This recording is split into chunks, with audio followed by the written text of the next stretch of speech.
শুভর ঘরে এসে শুভর কৌটো থেকে সিঁদুর পরতে গিয়ে শুভর হাতে ধরা পড়ে গেল মোহনা। হ্যাঁ বন্ধুরা, এমনটাই দেখতে পারবে আজকের পর্বে। বিস্তারিত জানতে ভিডিওটিতে লাইক দিয়ে চ্যানেলটিকে সাবস্ক্রাইব করে পুরো ভিডিওটি তোমরা দেখতে থাকো। গল্পের শুরুতে আমরা দেখতে পারবো শুভ ঠাম্মিকে বলতে লাগলো, ঠাম্মি আমার না বড্ড ভয় করছে, আমার না মনে কেমন একটা করছে। তখনই ঠাম্মি বলতে লাগলো, কেন রে কি হয়েছে? তখন শুভ বলতে লাগলো, মোহনা আর শুভর আদির মধ্যে যে বন্ধুত্ব সম্পর্কটা, আদি যতই বলুক না কেন ওর কৃতজ্ঞতা বোধ আছে, ও বন্ধুত্বের সম্পর্ক, কিন্তু মোহনা সেটা সেভাবে দেখছে না। মোহনা বারবার করে অন্যভাবে আদিকে তার কাছে টেনে নিয়ে যেতে চাইছে, যা শুনে ঠাম্মিরও মন খারাপ হয়ে যায়। অন্যদিকে দেখা যায় আস্তে আস্তে করে মোহনা শুভর ঘরে চলে যায়, আর সেখানে গিয়ে মোহনা শুভর যে সিঁদুর কোটাটা সেটা হাতে তুলে নিয়ে ভাবতে থাকে শুভর কথাগুলি। শুভ যে বলেছিল আমার সিঁদুরের জোর অনেক, ওই কথাটা ভাবতে থাকে আর বলতে লাগলো, ও শুভ তুমি আমাকে এত বড় বড় কথা বলেছো এই সামান্য সিঁদুরটুকুর জোরে? দাঁড়াও, আমি সিঁদুরটা এবার তোমার থেকে ছিনিয়ে নেব, দাঁড়াও।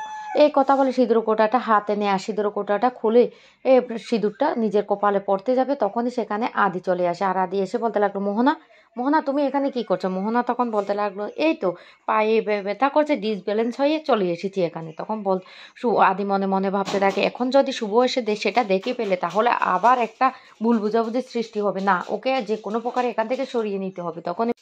তখন আদি বলতে লাগলো, মোহনা এখান থেকে চলো, আমি তোমাকে তোমার ঘরে নিয়ে দিয়ে দিচ্ছি। মোহনা তখন বলতে লাগলো, আদি তুমি পারছো আমাকে তোমার ঘর থেকে এভাবে বের করে দিতে? তখন আদি বলতে লাগলো, কেন পারবো না, তোমাকে তোমার ঘরে থাকতে হবে, এটা আমার আর শুভর ঘর, আর আমার আর শুভর ঘরে তোমার কাজ কি? চলো তুমি গেস্ট রুমে। এই কথাটা বলতে তখন মোহনা কিছুতে যেতে চাইছে না। আর এদিকে সিঁদুরগুলো মোহনা তাড়াতাড়ি করে রাখার সময় সমস্ত সিঁদুরগুলি টেবিলের উপর পড়ে যায়, আর মোহনার হাতেও লেগে যায়। আর মোহনা যখনই বের হতে চাচ্ছে না, তখন আদি বলতে লাগলো, এই মোহনা আমি তোমাকে বলছি না চলো এই ঘর থেকে, এক্ষুনি চলো, তোমাকে আমি তোমার গেস্ট রুমে দিয়ে আসবো। এই কথা শুনতে মোহনা তখন রেগে যায়, আর রেগে গিয়ে এই আদির কলার ধরে বলতে লাগলো, তুমি কেন বুঝতে চাইছো না? তুমি বারবার কেন আমাকে দূরে ঠেলে দিতে চাইছো? আমার কষ্টটা তুমি কেন বুঝতে পারছো না? আমি তোমাকে বড্ড ভালোবাসি, আমি তোমাকে ছাড়া থাকতে পারবো না আয়ান, তুমি সেটা কেন বুঝতে পারছো না? তখনই সেই মুহূর্তে শুভ চলে আসে ঘরে, আর এসে দেখতে পায় যে আর মোহনা আদিকে ধরে আছে। এইটা দেখেই শুভ রেগে যায়, আর তখনই মোহনা বলতে লাগলো, আরে আমি ডিসব্যালেন্স হয়ে পড়ে যাচ্ছিলাম, তখনই আদি আমাকে ধরে ফেলি। এই কথা বলে তখন মোহনা সেখান থেকে বেরিয়ে যায়। এইদিকে শুভ হঠাৎ করে আদির শার্টের মধ্যে সিঁদুরটা দেখতে পেয়ে অবাক হয়ে যায়, আর কোনো কথা না বলে তার টেবিলের উপর যে সিঁদুরগুলি পড়ে গেছিল তখন সেই সিঁদুরগুলি তুলতে থাকে, আর বলতে লাগলো, আমার সব শেষ হয়ে গেল, আমার সব এলোমেলো হয়ে গেল। এইভাবে কথাগুলি বলতে থাকে। তখন আদি বলতে লাগলো, বিশ্বাস করো শুভ, তুমি আমাকে ভুল বুঝছো, তুমি আমাকে ভুল বুঝো না, তোমার কিচ্ছু শেষ হয়নি। তখনই আদিকে জড়িয়ে ধরে শুভ বলতে লাগলো, আমি একবার তোমাকে হারিয়েছি, আমি আর দ্বিতীয়বার তোমাকে হারাতে চাই না।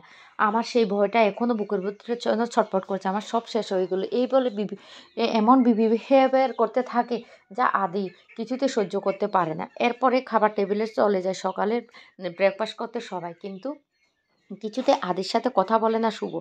আর অন্যদিকে আদির মা তখন সেখানে চলে আসে, আর এসে মোহনাকে দেখতে না পেয়ে তখন বলতে লাগলো, মোহনা মোহনা কোথায়? মোহনা আসেনি খাওয়ার জন্য। তখনই মোহনাকে নিয়ে আসে, আর মোহনাকে দেখে তো তখন শুভ আরও রেগে যায়, আর আদির সাথে কোনো কথা না বলে। তখনই আদি রেগে সেখান থেকে চলে যায়। এইদিকে রিদ্ধি আর সে এখান থেকে চলে যায়, আর তখনই বলতে লাগলো, বাড়িতে যে এমন পরিবেশ সৃষ্টি হবে সেটা ভাবতে পারিনি। কাকা তখন বলতে লাগলো, এত খারাপ ব্রেকফাস্ট জীবনে কোনোদিন খায়নি।